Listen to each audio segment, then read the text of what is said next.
Yo, Thought Warriors. What is up? Her Learning is on. Is Ivan Lathan Jr.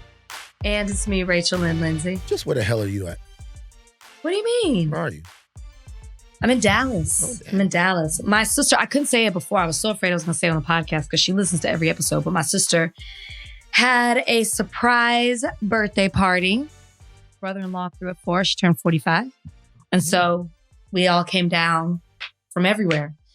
Her college friends from Spelman came all over the country. My sister came. I came. We all came down here to celebrate her. And she was surprised, and it was really special. It's really nice. So I'm still here in Dallas. It smells like being gay in the room right now. Did you ask? Well, it's because of me. It's you?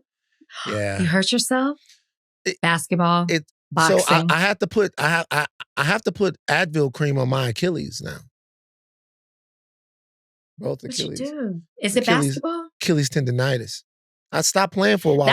That's a real thing. You need to be careful with that. I know a lot of people who tear their Achilles. So I'm gonna go ahead and knock on wood because you speaking. I said it, not you. You speak shit over me. That's okay. You spoke it over me. That's the way that it goes. So I'm going to a podiatrist to get my Achilles checked out. Now I'm going this week. Both Achilles are sore. So dramatic. You are so dramatic. I'm dramatic, but not in the same way as you. If my Achilles was sore, I would rub whatever it is on it. I would ice it, heat it, and I would elevate it. That's what I'm doing. It would never even cross my mind to go to a podiatrist. Do you have any idea how toxic you are? Like on a daily basis. No, but I know that you constantly love to tell me. I'm just saying, you're hypochondriac. You said it yourself. It blows my mind. Like I am a black man who has an ailment who is going to the doctor to check it out. I'm doing what so many of us you have a sore Achilles. Won't do. No, it's not just sore. It's bothering me. What do you think? You don't think I'll ice it? You don't think I haven't elevated it? Sore Achilles. So you don't. But the fact that you turned it on a black, I'm just a black man. Well, no, because this is the shit that we be talking about. I have sore Achilles, and I have iced my Achilles, and I have elevated my Achilles. I've bought compression socks for my Achilles. I've done everything, and now I'm going to the doctor. And as I go to the doctor, you lambaste and ridicule and criticize. Are you not a self-proclaimed hypochondriac? This is not. Did you not? These are your words. Hey. You have said this about yourself. You ever see The Godfather 3? No, you didn't. So I'm gonna say something here. So I use this on Tailgate, but I'm gonna bring it back here. Rachel, when you watch The Godfather 3, you're gonna see something in the movie, right? You're gonna see Andy Garcia at his best, at his most Andy Garcia. Okay, he plays Vincent Mancini, who is the bastard son of Sonny Corleone, right? And there's a part where Joey Zaza is talking to Michael Corleone, and Joey Zaza is into it with Vincent Mancini.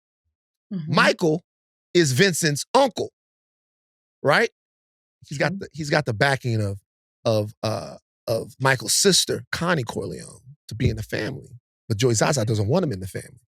And Vincent is in the doorway as Joey Zaza is talking to Michael. And he's talking shit. And then Vincent goes, huh? What am I gonna do with this guy, huh? What am I gonna do with this guy? Just fucking tell him, say it to his face one time. You go around Brooklyn saying, fuck Michael Corleone. Just say it to his face one time, huh? What am I gonna do with this guy? That's how I feel about you sometimes. What am I gonna do with this, huh? No, you feel about me like that all the time. What am I doing with this guy, huh? Say it to my face one time. Say it to his face one time.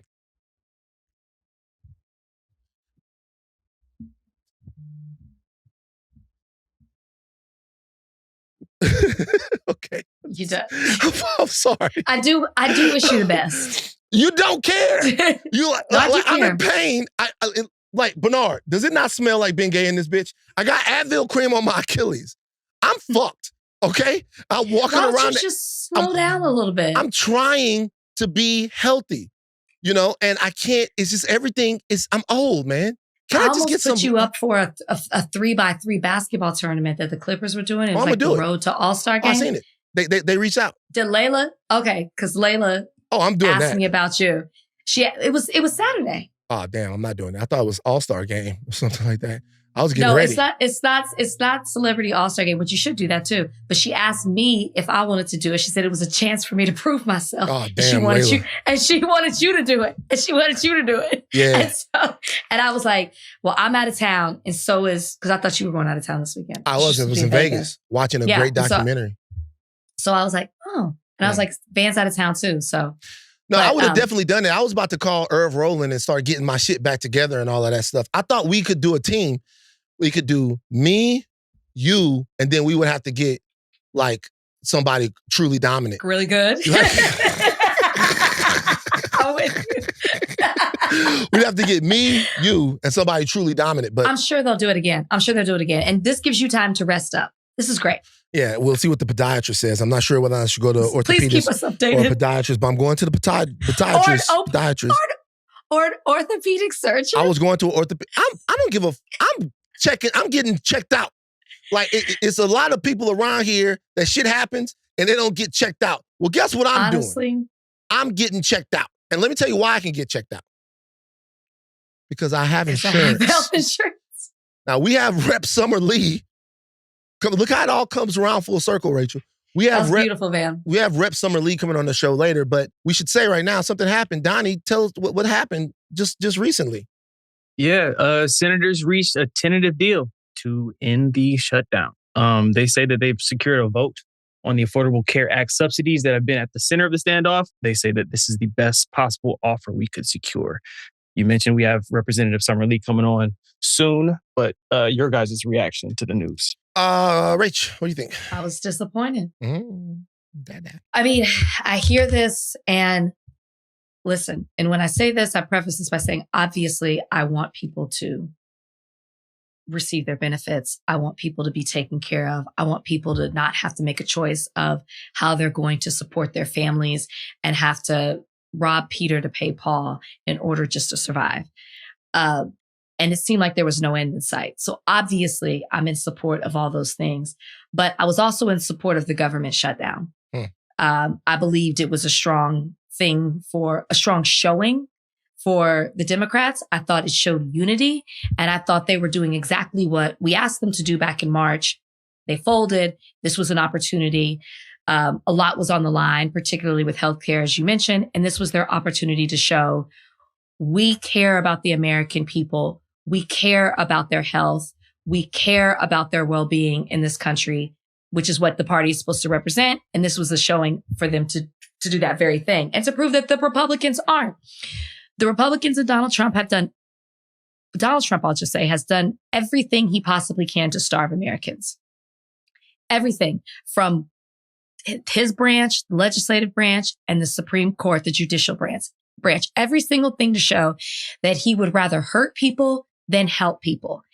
After the elections we just had last week, coupled with all the things Trump's doing, it showed that this shutdown was necessary to put on full display how problematic the Republican Party is, how problematic Donald Trump is, and to show that we're going to fight against it.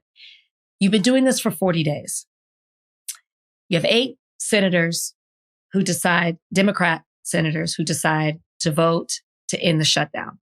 They gain nothing from this. So then the reason I say I'm disappointed is because then it bears the question, so was this all in vain? What was the point of doing all of this? This is what it feels like. If you were going to gain nothing, and particularly not towards healthcare, which was your main argument as for the purpose of the shutdown. I think the biggest thing also that comes from this is it shows Trump did nothing. He didn't concede anything when it came to this. And it shows that Trump is willing to put the pressure. He's willing to use food and benefits as a weapon. He's willing to show you, as I just said, that he will hurt you over anything to get what it is done that he wants to accomplish. And the Democrats have shown that they will fold under pressure. At least these 8 did, right? And an argument that there are more behind that, right? But these 8, they have shown that they will fold under pressure. And so if I am Trump and I'm the Republicans, for me, I know I'm going to remember this, and I feel like I'll always have the upper hand when it comes to putting pressure on you to get the things that we want.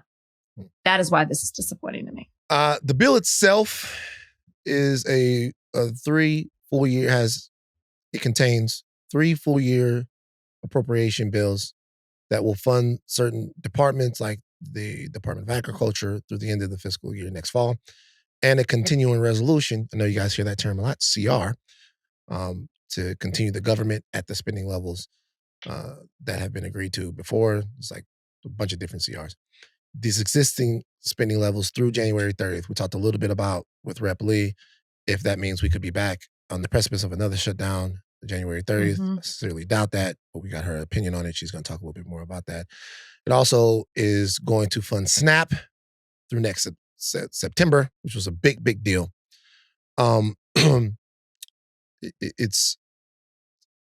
It does not include what the crux of the shutdown was about, which was continuing the extension, or not continuing the extension, implementing an extension of the ACA subsidies. Now, we're going to talk a little bit more about this specifically, but before we get into the ACA subsidies and essentially what it is that we're discussing, let's talk about 2 things. Number 1, there was some talk that maybe there was a vote that was promised on extending these subsidies in early December.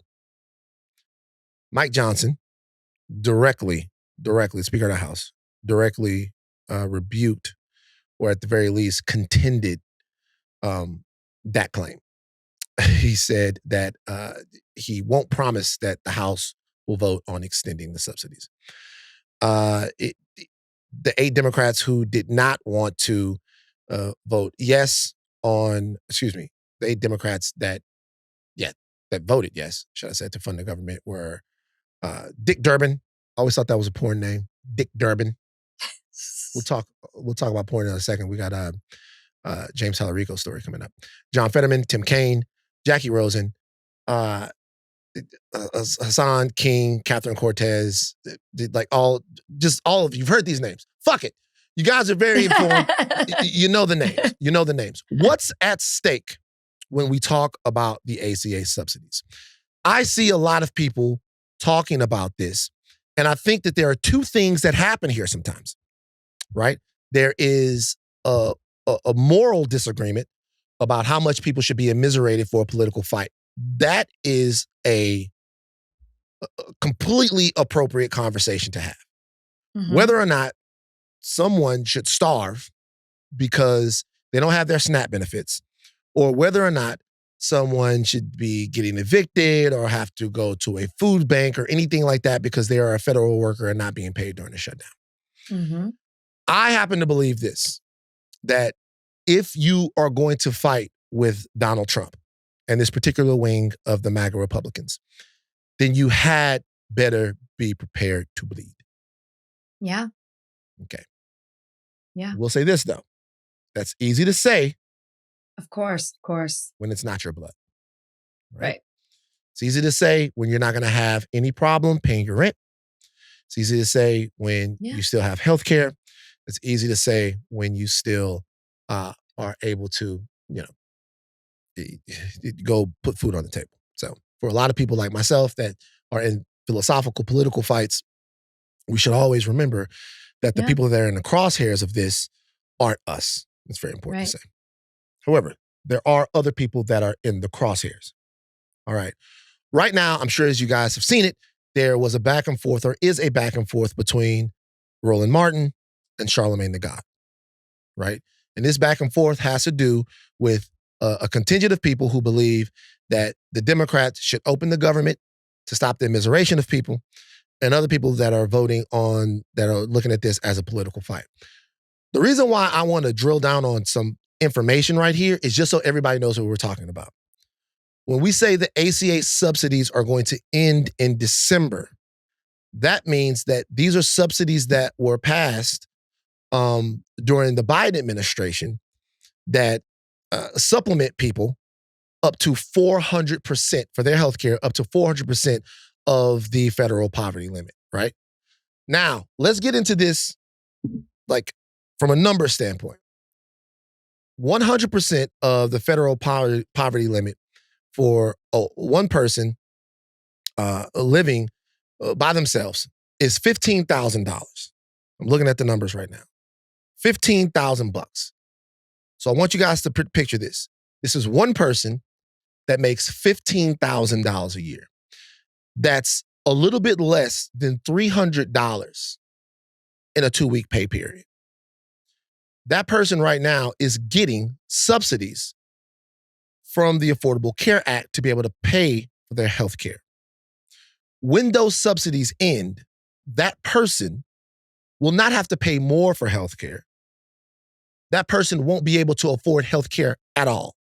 Right. They will drop off something called the subsidy cliff, which means you are essentially taking their health care from them. If it's even $400 a month for them to pay for their health care, they simply cannot afford it. Right. Now, these subsidies go up to people that are 400% of the federal poverty limit. They are very important. Now, there's one thing in this back and forth that I think that Charlamagne and the Breakfast Club got wrong. And I think the reason why I want to point this out is because I think that everybody is looking at this in a way that, well, not everyone. There are some people that are looking at this in a way that presupposes that the fight is already done. All right. What they said about the immiseration of people and how people needed the government to be open, a lot of people needed the government to be open so that they weren't put through, put into poverty by not being able to pay their bills or being starved because of SNAP. Things that the SNAP situation is directly Donald Trump's fault, right? Because past presidents and shutdowns kept SNAP going, and he decided to take the American people hostage, or a large percentage of them, by taking their SNAP benefits away. So the blame that is to be placed, in my opinion, is squarely on the shoulders of Donald Trump, who decided that he, in a political fight to fund people's health care, would take starving children hostage. Yeah. That is a fact. Yeah. However, those children were, in fact, going to be starved. And so that's a thing. But the reason why I want to drill down on some of this information is just so people understand kind of what the situation is. There's nothing that's been made permanent right now as far as the continuing of the subsidies. Everybody that got a letter that said that their subsidies had gone up, that is an estimation of how much they will go up after December 31st, 2025, where they run out. That has not happened yet. And, and when, in fact, if in fact, all of this money was made available to those people, right? If these subsidies were voted upon and they were extended, those premiums would be recalculated and those numbers would come down. People would not fall off of the subsidy cliff, and people would not have to pay more for their premiums, because the health insurance companies would be very silly not to take advantage of the money that the government has provided for them. They would essentially be turning down money. These subsidies go to the people then pay the health insurance companies. The health insurance companies aren't going to say, hey, we want the higher premiums, so we're not going to expect. No, they would recalculate, and then the money would be made available. So there's nothing about this that is permanent as we speak on this podcast right now. Nothing. There's nothing that's already done. I think that there are a lot of people who think that the moment that those letters went out, or that the big, beautiful bill was passed, which did gut SNAP, which did not include the extension to the subsidies, that this was already done. It's not done, which is why the Democrats tried to get it done in the shutdown. We talked about this with Rep. Lee, brought it up. That's why there is still a sliver of hope to do two things here. Number one, to win the rhetorical battle of the shutdown. If the rhetorical battle of the shutdown is which side of this wants Americans to be able to pay for their health care and which side of this doesn't, if the Democrats message right and there is either no vote in early December or there is a vote in early December and the Republicans do not vote to extend the ACA subsidies, you can squarely rest the fact that there are going to be millions of people affected by this that are going to be in red states. You can firmly put that on Donald Trump's lap and Mike Johnson's lap and Thune's lap if you do it right. Now, if they don't have the vote at all, they're essentially punting on the issue and you can do it again. If, in fact, they do have the vote and the subsidies are passed, then the Democrats can claim victory for the shutdown. They can then say, we mainstreamed this issue, we fought for it, we ended the shutdown, but look, we still got Americans the health care that they needed. This fight for the health care of Americans is something that we should all be paying attention to because it is central to the way people view the inner workings of this country. There are two sides to this. One side is a group of people that believe that healthcare is a right. And at some point, there should be some type of system, whether that system is single payer, multi-payer, whatever, that seeks to provide healthcare for Americans. There is another side that thinks that if you are poor, if you are one of these people that's making $15,000 a year, that is making $20,000, $22,000, $30,000, $30,000 a year is 200% of the federal poverty level, right? If you are one of those people, they think you should not have health care. They believe that somebody who is poor, just that can't afford to go to the doctor, should simply die. Yeah, or they want to phase you out. Or that person should make all kinds of existential choices between the health of their body or putting food on the table or living in a home or driving in a car or whatever it is. That choice is the central choice of American politics when you look at the difference between the two sides. I am not in any way putting on a cape and a hat for the Democrats because there's more that could be done. There's more that could be done in terms of getting people the health care that they need, and it could be being done faster, but there's a lobby, and there's a lot of money, and there's all it is. But the facts are the facts. There is one side that is arguing that this person right here that's making $15,000 a year should be able to continue to get money to help them pay for their health care. And there is another side that simply doesn't want that to happen. And that's the reality. And that's what it is. And so when we're having this conversation, and I've talked to everyone and we're all talking and everybody's, we want to make sure that when we're going and having these back and forths, that these back and forths are actually about what happens in people's lives and not about, problems that people might have with one another and all of that type of stuff like that. We want to make sure that the focus is on this person making $15,000 a year. The reason why I keep bringing them up is because there's also a side that's stifling their wage growth. They could be making more money than this. Right, but we won't pass a federal minimum wage increase. Right. We won't pass, we won't do this.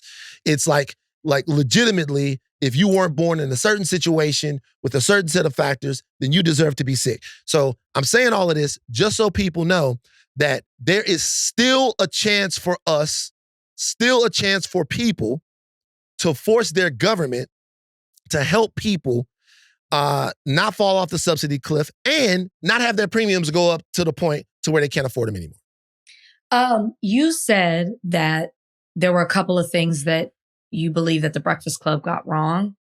Did you actually specify them? I'm assuming you meant when, that's what I meant. Like what I meant when they were talking about that it hasn't taken place yet with the health that's the one thing that they got wrong. The one thing that they got wrong was there was seemingly at least it looked as if it looked like they were saying he said it. The shutdown fight is already over and there's nothing that can be done about it. That's not true. No, they absolutely said that. And he said that because the open enrollment was in November 1st, he was like, it's already happening. The healthcare premiums have already gone up. And that's not necessarily true. Absolutely. He said that, and the guest that they brought on, Mimi. backed that up as well. Mm-hmm. Yeah. So and the reason why that's important to talk about is because the shutdown did have something that it was trying to achieve. Beyond whatever political motivations you might believe about whether or not Leader Schumer thinks he's going to get primaried and all of that stuff. And that is not an L yet. And if it is an L, and this is what people don't understand, and we could do a better job at this at Higher Learning.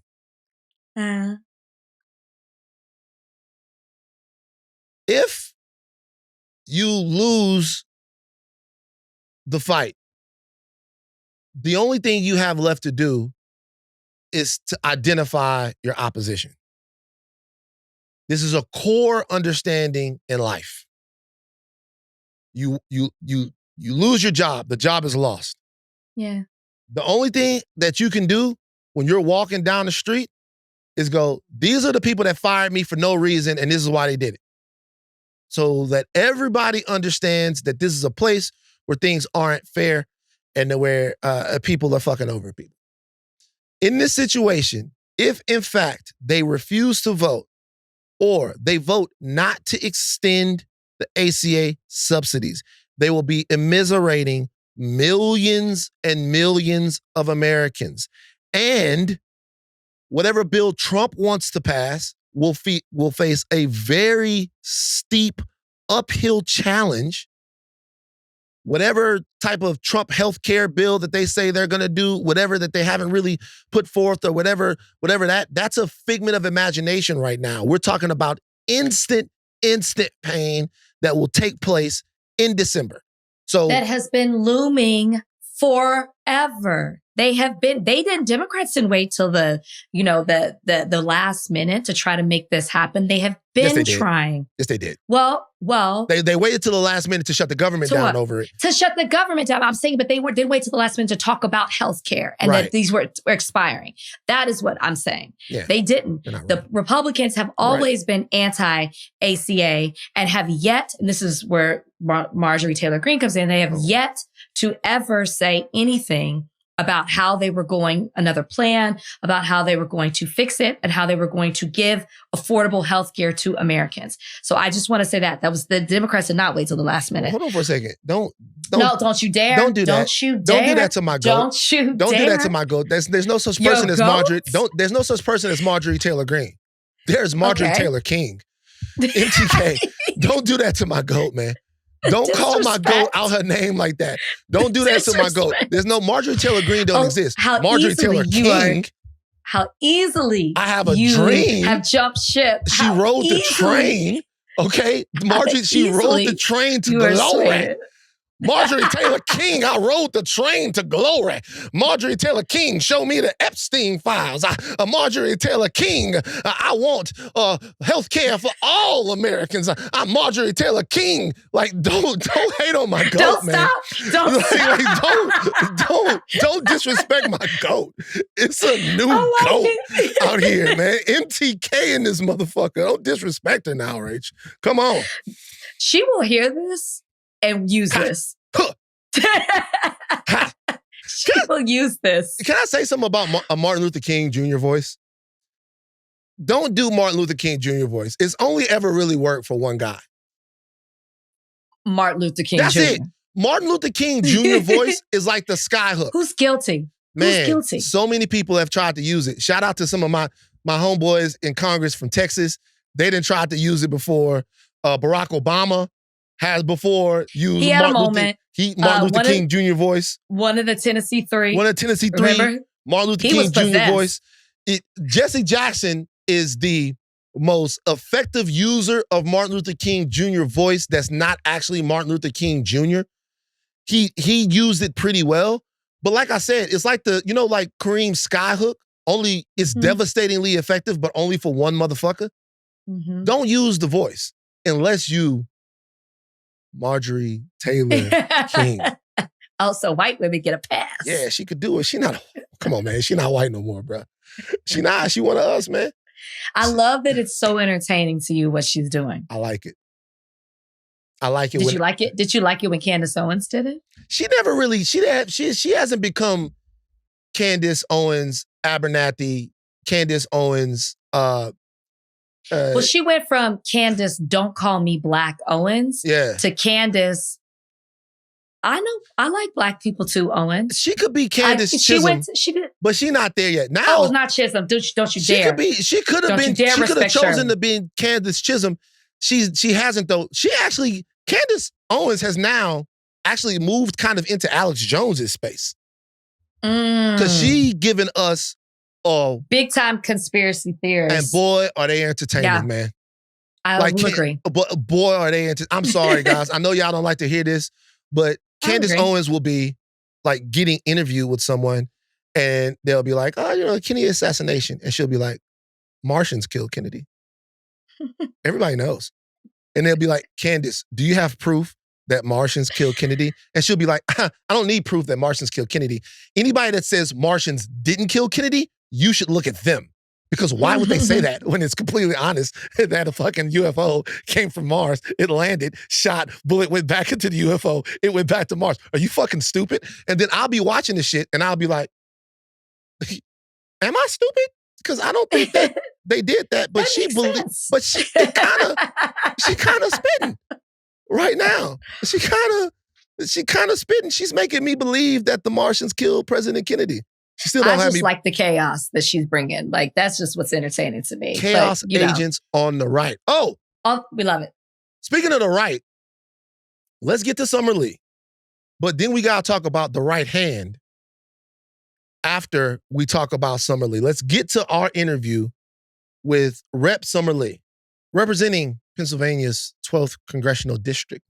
First Black woman to represent Pennsylvania in Congress. And Meek Mill fan. I'm from Pittsburgh. I know. I'm just putting that on you. So it's Wiz Khalifa? I'm not here to be for Philadelphia or anything on today. That's cool. Is Wiz Khalifa then? He's from Pittsburgh. He's from Pittsburgh. I love his mama. You love his mama. You love his mama. Love his mom. Wow. We have Summer Lee joining us right now. Look, Rep. Lee, we don't have time to beat around the bush right now. We are great admirers of yours, and the higher learning audience loves you, but there is major political news happening right now. Some people look at it as the Senate Democrats caving and voting to reopen the government. Thus, according to some people, in the opinion of some people, ending the fight to extend the ACA subsidies for another year. The Republicans have said they might take up this vote in December. Maybe they will take up this vote in December, but millions of people's health care right now is on the line because the Senate Democrats could not get what they wanted, their stated reason for the shutdown. Okay, as you sit here right now, do you look at this as the Senate Democrats caving? Do you look at the shutdown as a political stunt and something that didn't have any substantive effect in the way that they wanted it to? All right. So I'm going to say how I look at it and how history looks at it may be different things. Okay. But right now, from my point, like you said it, people are going to be impacted. The healthcare was always a real fight. It was always a real thing. And that we stepped in 10 toes down about this healthcare thing, did the work of getting that messaging out so that people around the country understood how dire the situation was the very right move. To then not get anything on it, this isn't even a promise, because the reality is that Johnson said he's not doing it. This is not even coming to a vote on the House floor. So for me, and what I think that some people are going to be looking at is, why do we do this in the first place? Why do we put people through 40 days and 40 nights of pain and get nothing out of it? I think it's really unfortunate. I think that these are really desperate times. And I think that you give Republicans an inch, we already know they're going to take far more than a mile. And I think that what they learned from this is that at the end of the day, they're going to get what they want. Can I read something for you? Can I read something for you real quick? All right, this is from Tim over at The Bulwark. He says, ready for my most controversial takes yet. He feels like the Democrats won the shutdown fight. I'm going to give you these points. He says, this fold won't matter at all in next year's midterms, but making the GOP own the dog shit, big, beautiful bill tariff healthcare policies will. Again, he says, this is not an example of Dems not fighting like Republicans. It's a longer shutdown than anything the kamikaze Tea Party ever did. Another point, he says, the people who are mad about this are a small subset of the electorate that treat politics like sports, and it's possible that their crying about the fold will contribute to snatching defeat from the jaws of victory. There's a couple more points he makes. There was no path to getting the Obamacare subsidies back because the GOP controls everything and was never going to do it, and they are fake populists. Dems should run against them on that topic, and they have a great case study now. Marjorie Taylor Greene helps with that. Last point. The fact that there was no getting Obamacare subsidy extension end game was obvious at the start, and anyone setting that expectation was lying to people. So what he's essentially arguing is that as a mechanism to get the subsidies back or to get people's health care funded, it was a failure now and was always going to be a failure. But as a political maneuver by the Democrats, it might end up working because now this fight for the ACA subsidies is top of mind to people. Do you see any type of credence in his thought process? Yeah, in a perfect world. The problem with some of that, that's why I said how history will look at it might be very different, because the reality is that we were always in an uphill battle when it comes with Republicans with a trifecta. That is 100% true.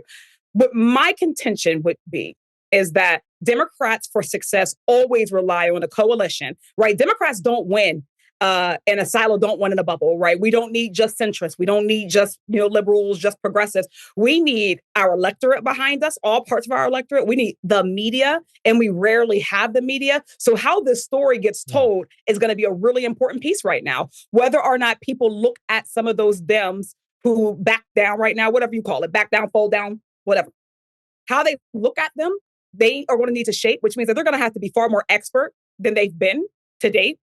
I don't think that the press conference tour yesterday was compelling, but maybe there's more time. They're going to have to go up against all of Trump's media apparatus, right? Social media owned by his cronies, legacy media that always has a little bit of a skew bias towards both sidesism. Both sidesism always benefits Republicans. So if by 2 years, the story isn't still Democrats caved, Schumer caved both on the one big beautiful bill and caved on a 40-day shutdown, then that's going to be a really hard thing to navigate. If, right, the conversation is instead, Democrats took them to the precipice to get everything out of them that they could. Democrats care more about people, and that's the reason why they couldn't stand to look at, the real people, federal workers hurting while SNAP recipients are hurting, while TSA is hurting, right? If we can craft that, then yeah, but that contention is all reliant upon that, and I just haven't seen us on top of the messaging. I haven't seen messaging in our favor as consistently and persistently as we need it to be from today to November of next year.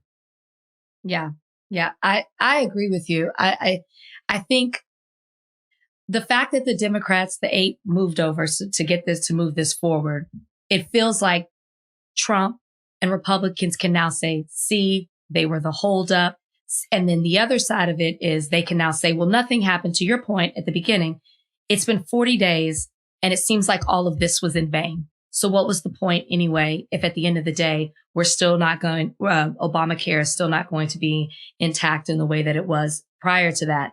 A lot of talk about Chuck Schumer right now as well, that Chuck Schumer was fully aware and informed with what the 8 Democrats were doing, which one of them has already come out and said that. So a lot of people are saying, hey, don't look at the fact that he voted no on this. He was behind what was happening in all of this anyway. Ro Khanna, who you work with on a bill that we'll get to later, is calling for Chuck Schumer to resign. What are your thoughts on that? I think that with the conversation about, whether he voted for it or, whether it was just 8 rogue actors, I don't believe that there's such a thing as rogue actors to a good leader. And I think that that's just real, right? Whether or not, I don't think the question is whether or not he knew. I think that if he did not know, then that's maybe even worse, because a good, strong leader is up in their members' faces, right? They're talking to them. They're weighing their options. They're plugged in. They know what's going on in their members' districts. They know what's going on with their base. They understand the conditions that all of their members are operating in. And objectively, the Senate is smaller than the House, which means that those are fewer members that they even have to keep. I'm not going to say in line. So I think that the stronger argument is that he did this. Own it. Own it. I think that what we need to see right now is responsibility. Like, we need to see accountability. We need to see people say that we walked our country into this and we either had a plan and it succeeded, or we did not have a plan and we failed. But I think the measure of leadership is your ability to take accountability for that. I would like to see, obviously for me, I want to see boldness. I want to see people who understand this moment right now. And that's not what I'm seeing from the one big, the reconciliation package back in July. And and I want to say this, aside from all of the other arguments about how history and all the people will reflect on this, I think we cannot overestimate how people feel. I think people in the country are not just looking for a Senate and a House leadership that leads their own caucus. They are looking for a leadership that leads the country right now, the entire Democratic and even independent base, because these are different times than we've ever experienced. Like we're full throttle into authoritarianism. People are looking for some guidance. They're looking for somebody who's like, knuck if you buck, right? They're looking for the figure on a horse riding in the front, not from the back. And I think that these times call for that type of leadership. And I think that it's okay to do an assessment and say that I am not prepared to be that leader, that the leadership of, where your whole responsibility was raising money, for your caucus, that your whole responsibility was, making sure that votes were whipped, that was one form of leadership for one day, and that day doesn't exist anymore. Practically, what does that look like? So there were a lot of people that before were like, Chuck Schumer didn't have the nuts to shut the government down. So the first time they passed the CR. Then they go into the shutdown this time, and they base it around the continuing of the ACA subsidies. They don't get what they want. They look neutered again. Particularly, they look neutered after last week's elections that seemingly indicated so much energy for the Democrats right now and a strong base of people that are sick of Trumpism. But 1 week later, it's back to Cuckville, back to Cuckland, Cuck Kingdom, where the Democrats seem to live. How would you run the party if you were in charge of it right now? Would you have shut the government down? Would you have voted to reopen the government? What are the considerations right now that the Democrats need to be making before they take on these huge Herculean decisions? And I just want to start 100% by saying this is one opinion. Many people will have different opinions. And I think that your best leadership is leadership that can take all those opinions into account and come up with the best plan. So I'm answering your one question. How would I do it without having any other input from anybody else?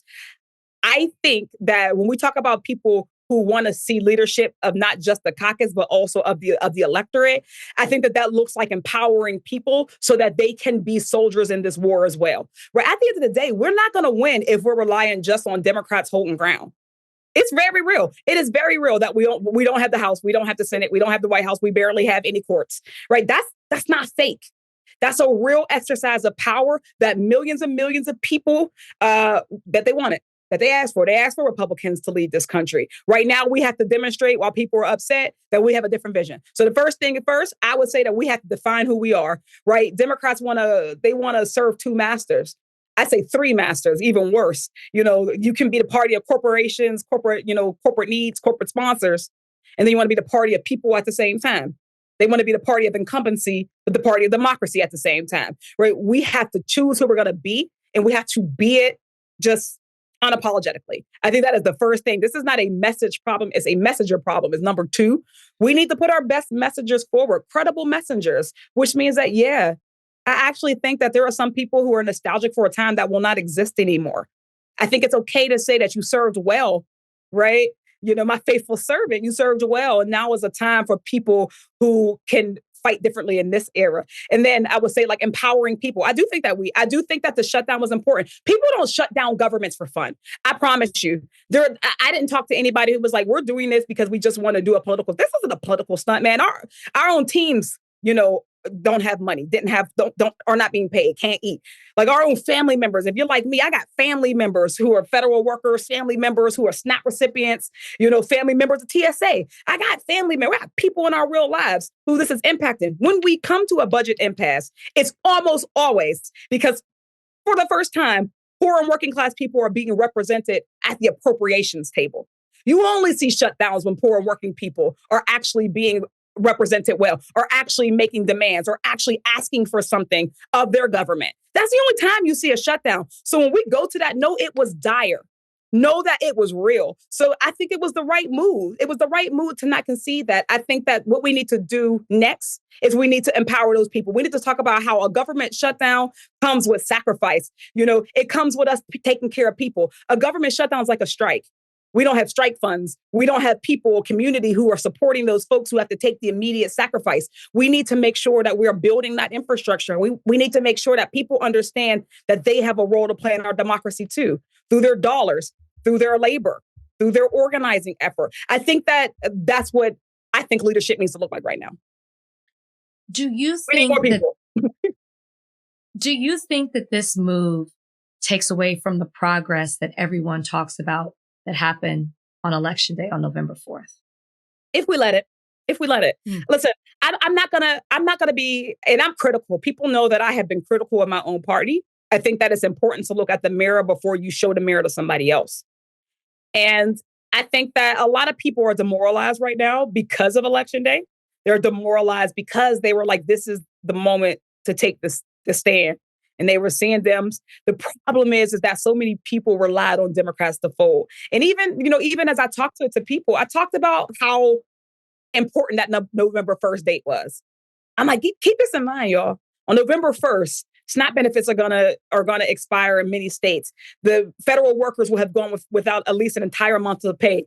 LAHEAP is gonna expire. So many things are happening. And I'm like, if Democrats fold, it will not be perceived that they folded because they couldn't see people in pain anymore.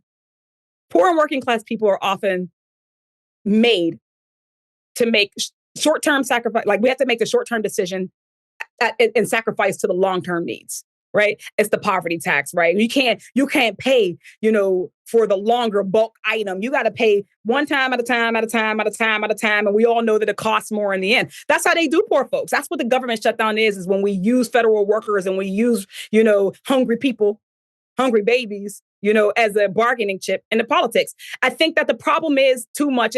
Not too much on Dems, right? Because look, Dems, we can do better. Absolutely. But also people got to do better. The media has to do better. Like the media to this last week, we're talking about, Dems didn't vote for, the SNAP, to open or to fund SNAP. When they knew full well that SNAP was already funded. They knew that it could be. They already know that Republicans been trying to cut SNAP, been trying to cut Medicaid. They're not fair, which means that people then hold, us to a different standard, which they should. But that we're fighting against all those things. I think the momentum is going to come from the ground right now. I think that the momentum is going to come. Hopefully the House, stands their ground. But I think that momentum is going to have to come from somewhere else until Democrats earn that trust. Summer, do you think that it's a tough sell to make people believe that the media isn't fair to the Democrats? I don't think that they're unfair. First of all, I don't think that the media, I don't think it's about fair or unfair. I do think that I have personal thoughts, but I think that it's not about being fair. It's about telling the story in a way that's meaningful. I think, and I don't think it's all media. Of course not, right? We have so much media, so many people who are hustling. Who are you talking about when you make this? I think about legacy media a lot. CNN, I think about MSNBC, Fox News, of course. Fox News, of course. Right? Yeah. Even when you think about Twitter, right? There was a time where you can go to Twitter and you would see news sources and they would have a verification check and the disinformation didn't exist the way it does today. The disinformation is just rampant. Right. So yeah, that's media, right? That's information that's getting out that people consume and that is not trustworthy to people. I think that even when we talk about the Dems versus the Rs, because Democrats are not, hopefully, in a cult, because we are not like, we are like, our whole standard, our standard is liberation, right? Our standard is freedom. Our standard is equity. So when that's their standard, you're going to hold Republicans and Democrats, to a different standard. But Republicans don't have no standard at all. The problem is with this is, right, when the media goes, well, the Democrats didn't vote on this without giving the fuller context. Republicans have been trying to shut this down. They've been trying to cut this. They cut it before. They just made the largest cuts to Medicaid and SNAP in history. You didn't hear that with this. You heard Democrats wouldn't vote to open the government. So yeah, we are working against really powerful factors that influence the way that people perceive the fight. And I think that's just objectively true. I think that the media also knows what its role is in a democracy, but doesn't quite know what it is in a failing democracy. And we are in one of those right now, which means that they haven't figured out how to deal with Trump. They give him, airtime all day. They post, without any commentary, the things he says, and it gets to people before any analysis gets to them. Yeah, I think that happens. Now, whether that's on purpose or not is a different story, but it does happen. It's possible that another shutdown could be upon us at the beginning of next year. What do you think that Democrats should do? I doubt it. Yeah, they can't do it again.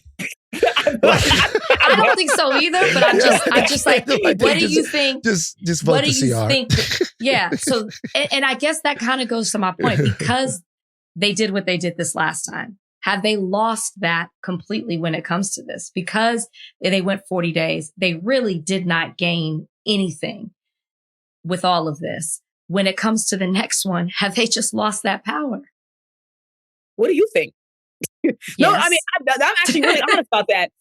Because, you are I'm a voter too, but y'all are voters. Like, how do you feel like that would be a responsible thing to do? Can we justify it? The question is it 100% necessary? I felt that the last shutdown was 100% necessary. So I'll tell you what I think. A couple of things. The first thing is, I think that there is still the ability to make this shutdown useful. Now, as part of this, these 8 have said that they've been promised a vote on the ACA subsidies in early December. All right, maybe that's bullshit. But let me tell you why that vote is important. And let me tell you what I feel like Rachel and I's responsibility is. No, the vote is important. Okay, and I'll just tell you guys right now. If you are right now making $15,000 a year, you are on what's called the subsidy cliff, which means that the money that the AC that will be there through the subsidies essentially means if you don't get that money, you're not going to have any health care. So between 100% and 400% of the federal poverty line is where these subsidies come on. The people at the 400% are going to be strained when these subsidies go up. The people at the 100% right there, or people that make a little bit more of that and have more people in their household, they're going to straight lose coverage. They're going to straight lose their health care, okay? Between now and this phantom vote that may or may not happen, it's very important for the Democrats to make the case that this right here is not just about cost. This is about cost and stressing and straining people, but it's also about whether or not Americans will have health care. And if the Republicans either have this vote and don't vote to extend these subsidies or don't take this vote up, they are immiserating people. We're talking about maybe 20 million people affected by the loss of their health care or changes in it that make it completely inexpensive where they can't even do that and put gas in their cars. They have to be able to make that case and have to politically be able to assign blame for that. And one thing that the shutdown did do was front street that issue. Now, whether or not the Democrats are able to do that is one thing, but I know who does have to do it. Rachel, Lindsay, and Van Lathan on Higher Learning. Every single outlet where people listen to that might be affected by that.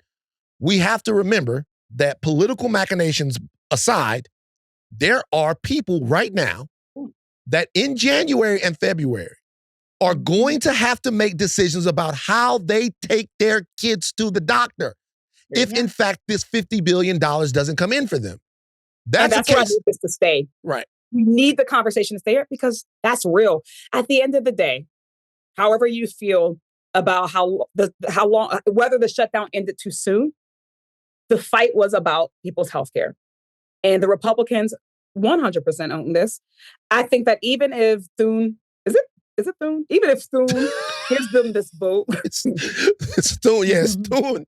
Thune is the Senate Democrat and it's Mike in the House. Thune gives them the vote. We have to remember that they would not have given that but for the pressure that they received throughout this shutdown. Absolutely. They would not have given us this but for Democrats and our allies and our coalition partners and our unions and all of those people who work in coalition with us. Have we not been out organizing around this, out putting this on front, right? That was real meaningful work. And that is the type of way that we are going to have to approach everything from now on. Nothing is going to come easy. We will have to do the work ourselves.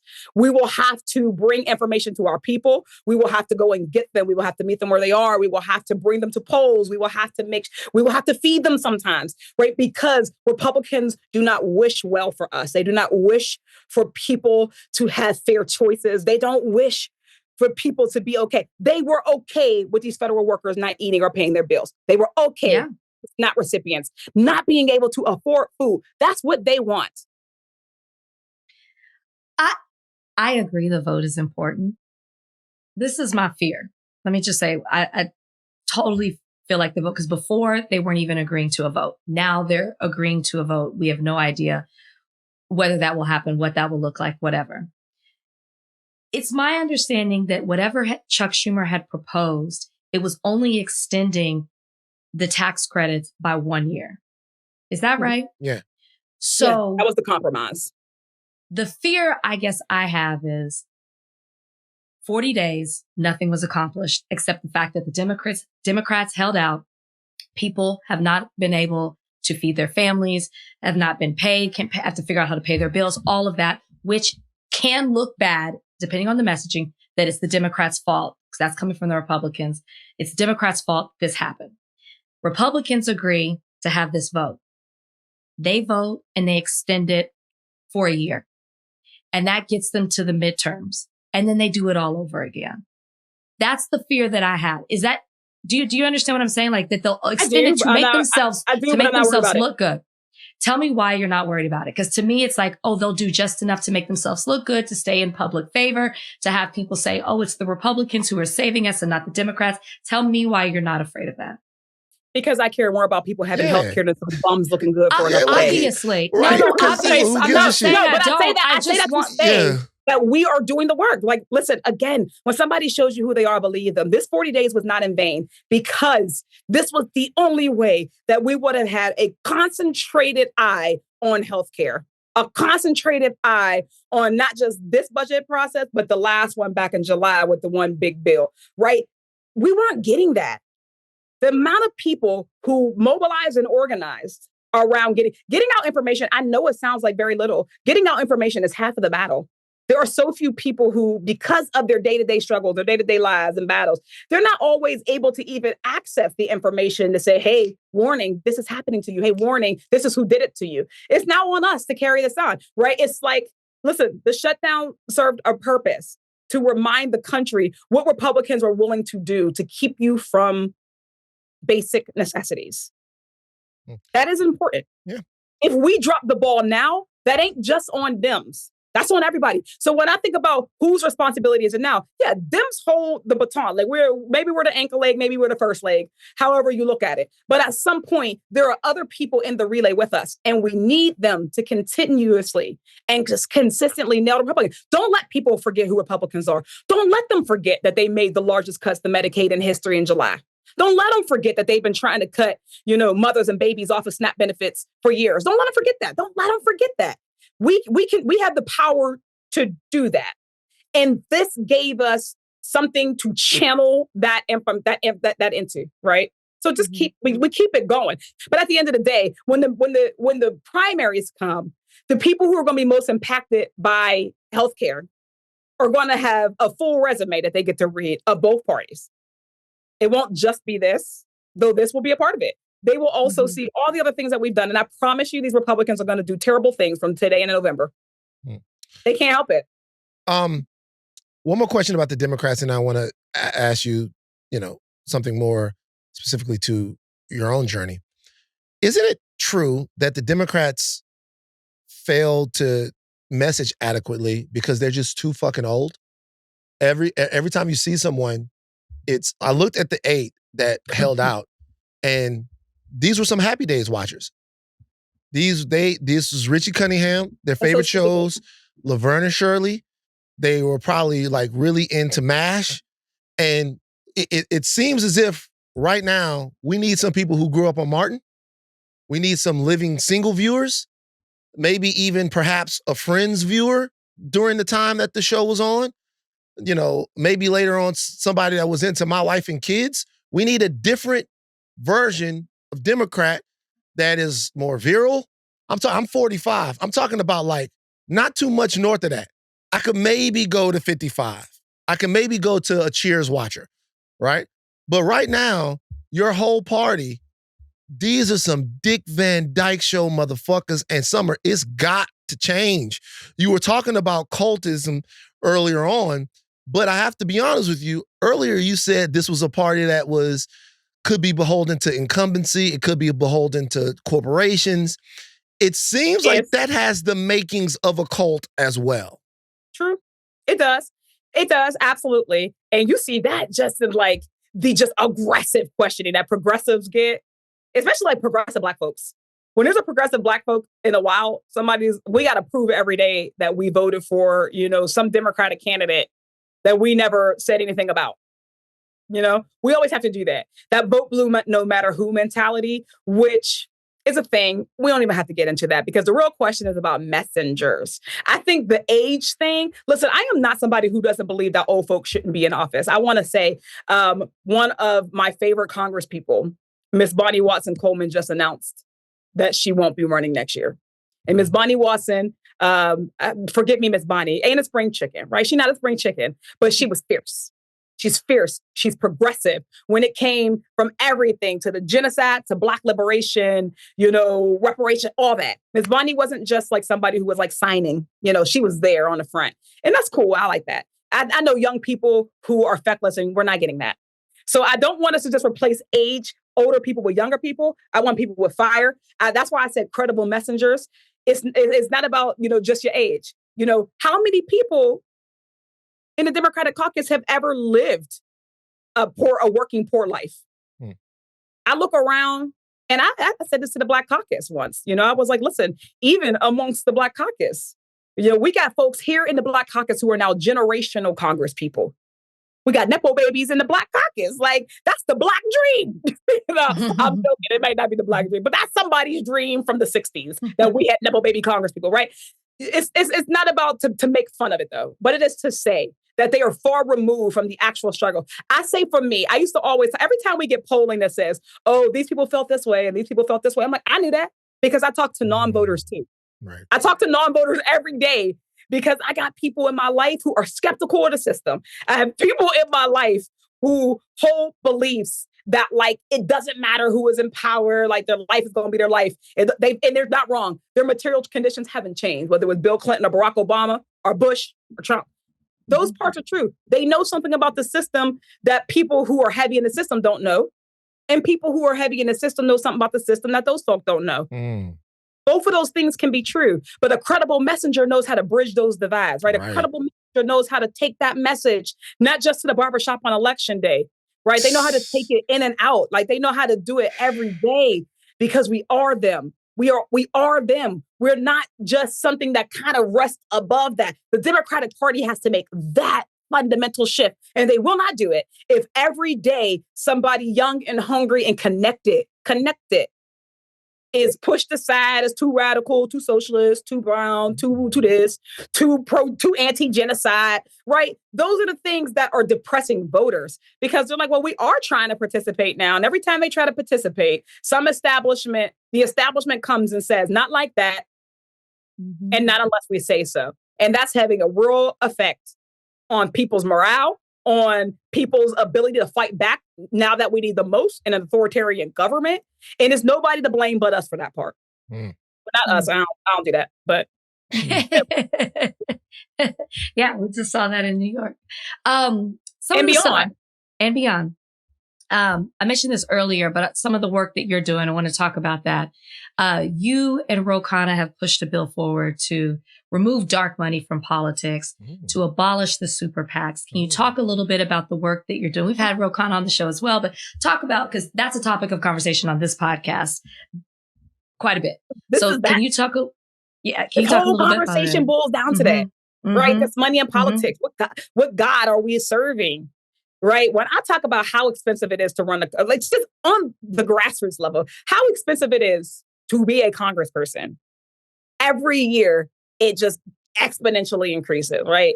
When I ran, I had my big super PAC, APAC, they spent like what, $4 or $5 million against me. I'm a working class Black woman from Braddock, PA. Right. Where do people like us get that type of money? You know, that shuts a lot of people out of politics in the first place, because for the party, you know, it's like, how much money can you raise? How much money do you have access to? And not just raise for yourself. We supposed to raise for other people, and I'm over here trying to survive, right?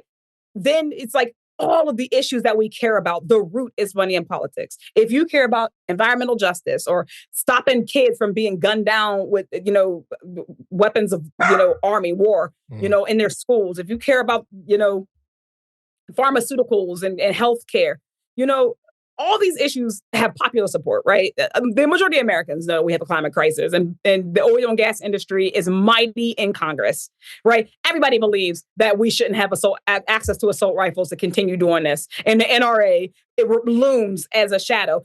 The majority of people in this country believe that we should not support genocide anywhere. Sudan, Palestine, wherever.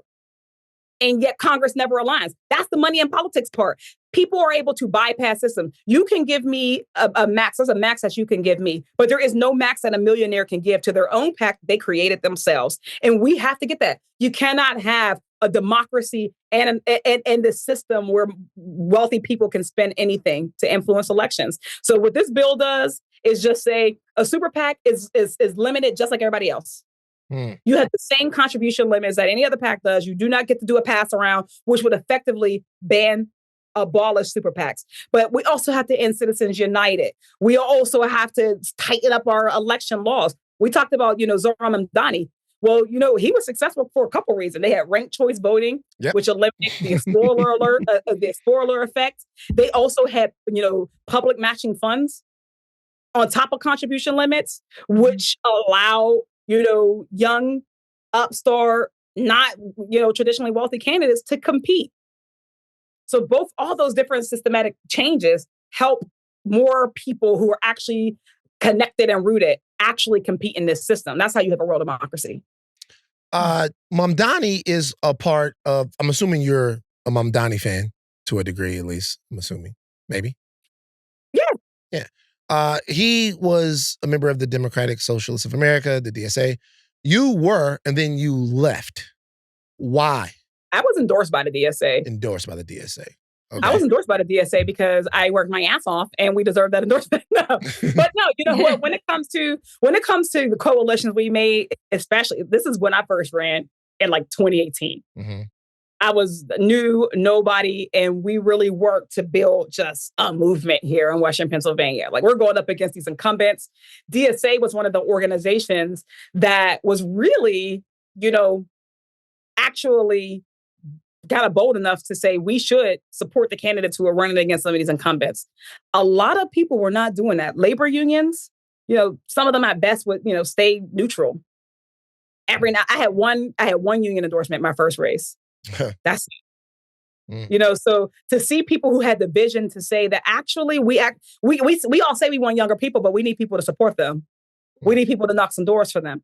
We need people to be around us as we're like building platforms. So yeah, they were an important part of that, but so were a lot of other people. You know, a lot of our environmental folks, organizations, our Black movement organizations were heavy in our race, and we together formed a coalition that lasted and did some real good things.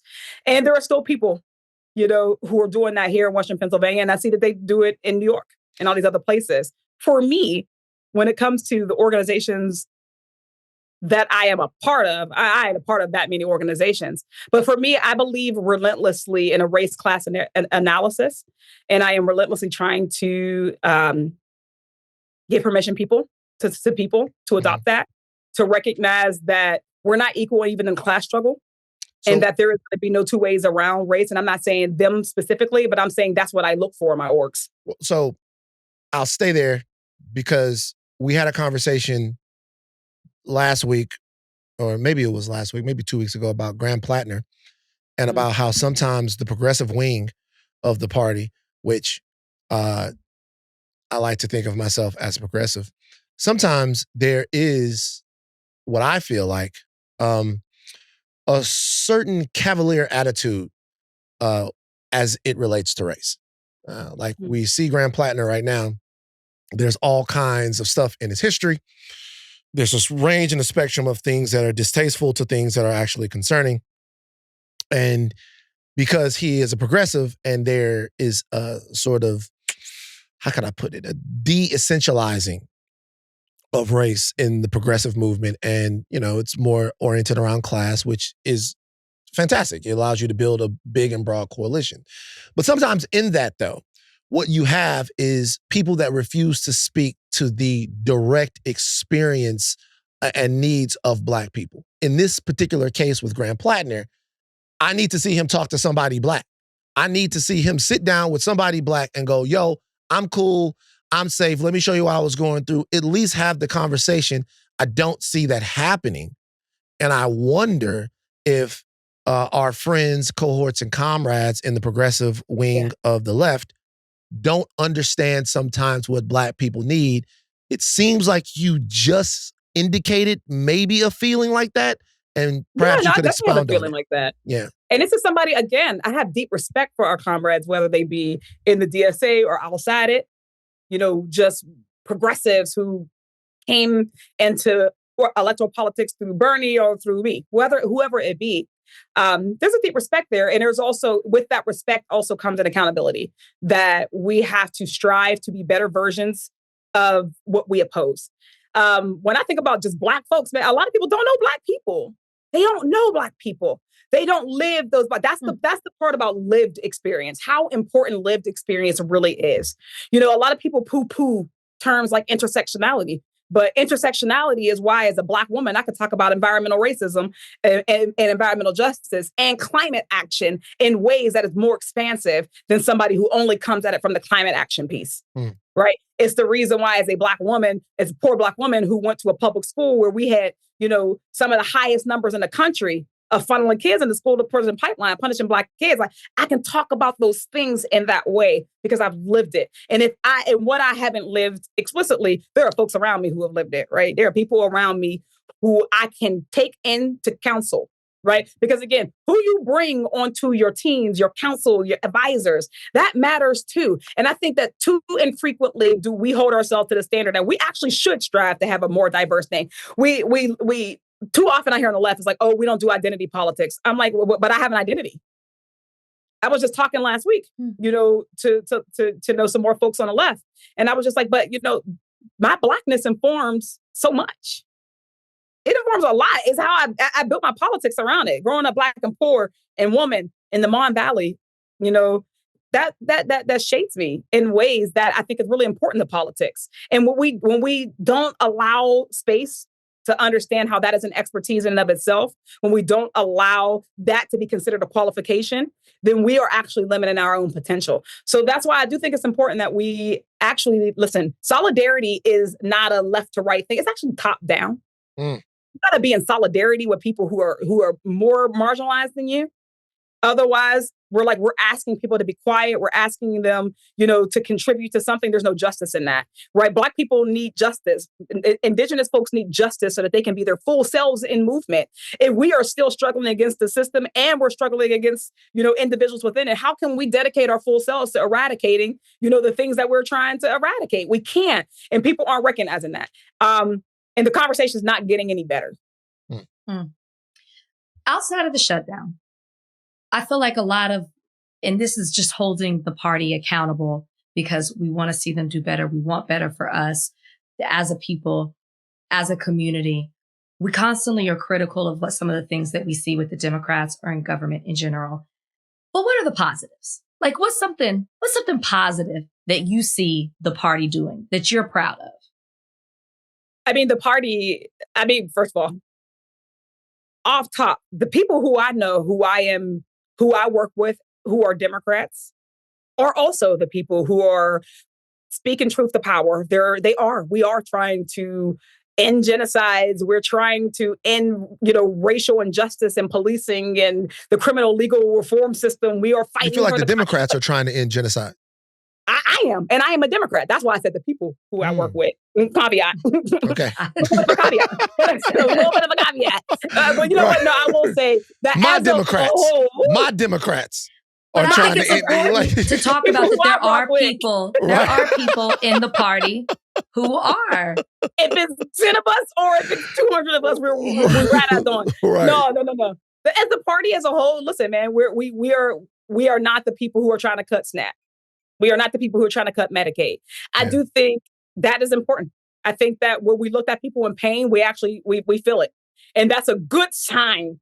It's actually a good sign that you have people in elected office who could not bear to see their constituents in pain. Mm-hmm. That's good, because I don't think the other side feels that way at all. At all. So I like that. But other than that, I will say it's hard to answer that, honestly, because of the Big Tent. Because even when I did say what my sector's doing, it is always negated by that there are other people who don't agree with it. That's the nature of a Big Tent party. Yeah. Last question for me. I want to ask you about one specific politician that is not on your side of the aisle. Marjorie Taylor King, the new incarnation. She is fighting for everyone. She's fighting for everyone. She's marching on Washington. Marjorie Taylor King to Georgia. Yeah, she rode on the train. She's changed. Now listen, I say this tongue in cheek because I am here for everybody's awakening. I'm here for everybody's awakening, everybody's movement to the left and understanding what people need, and everybody's, hey, guess what? I was not right on this. What do you make of Marjorie Taylor King Abernathy?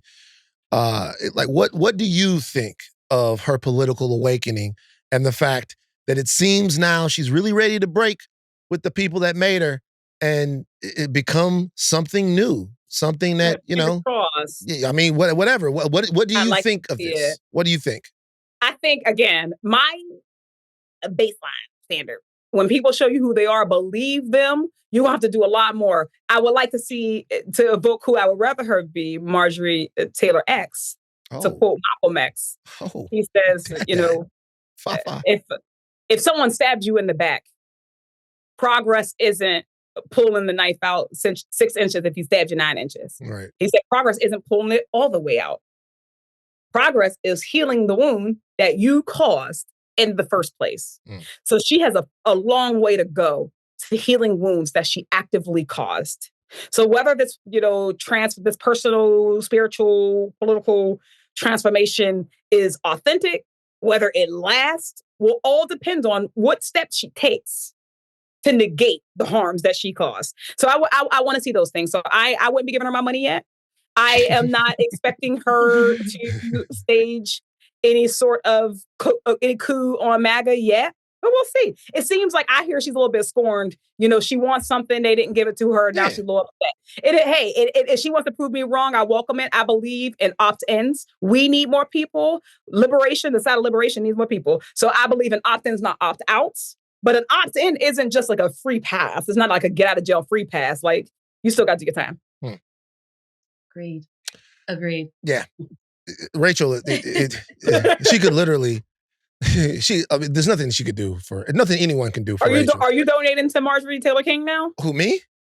Either one of y'all. Nah, I'm not like, I know Rachel, man, that's your face. I mean, I like anyone that annoys them. I like to watch it, right? MTK, Marjorie Taylor King out there annoying people. I never buy it. You got to stop disrespecting. But it's good. No, but listen, our heroes with this last name. We need them to be in chaos. Yeah. I like. That I like. So, just like the Epstein files. When their base was like, for the first time, put a red line on them.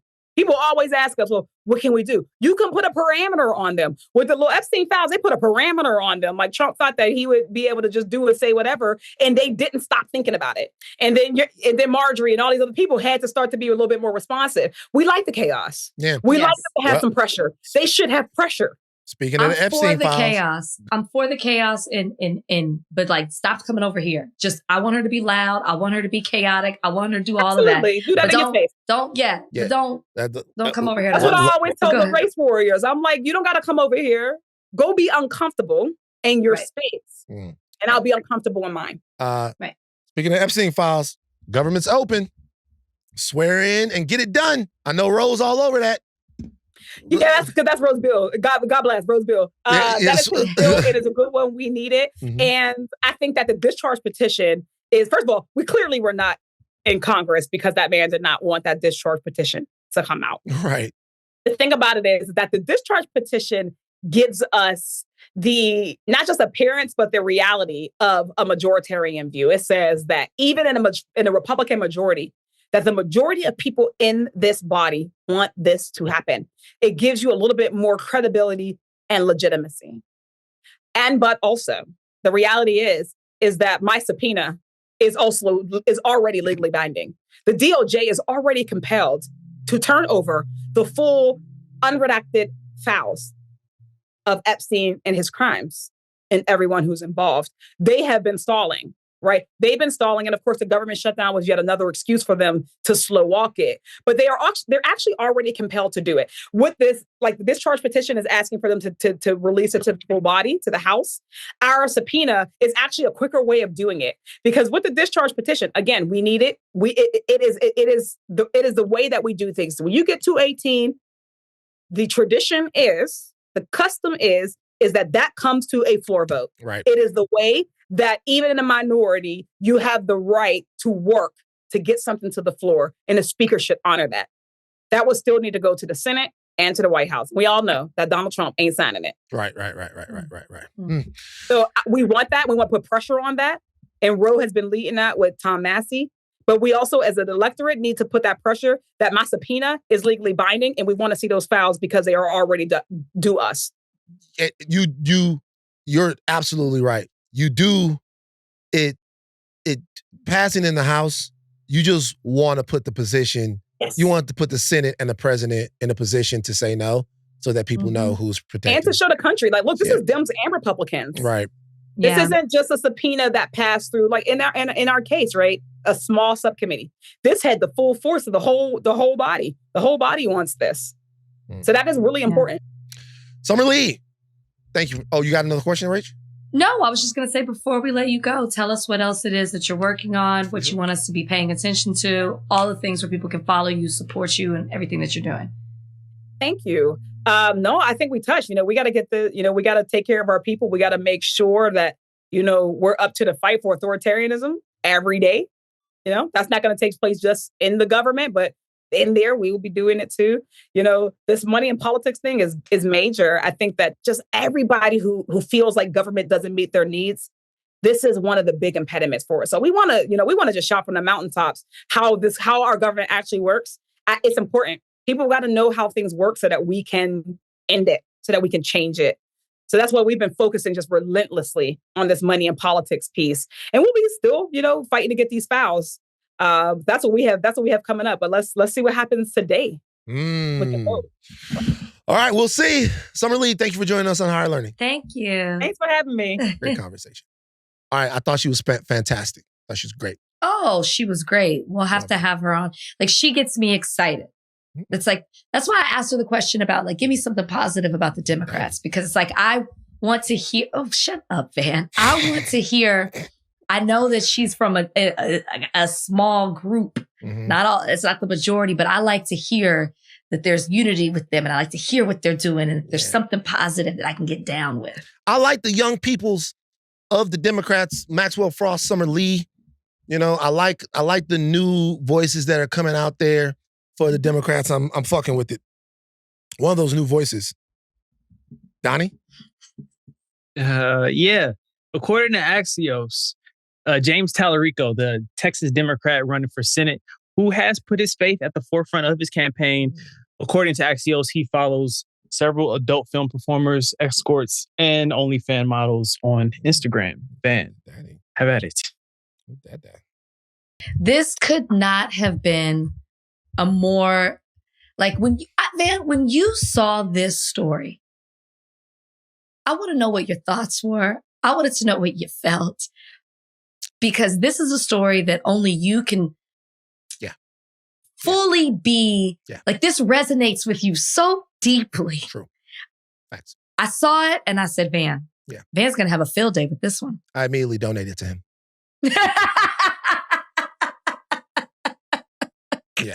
Yeah, James.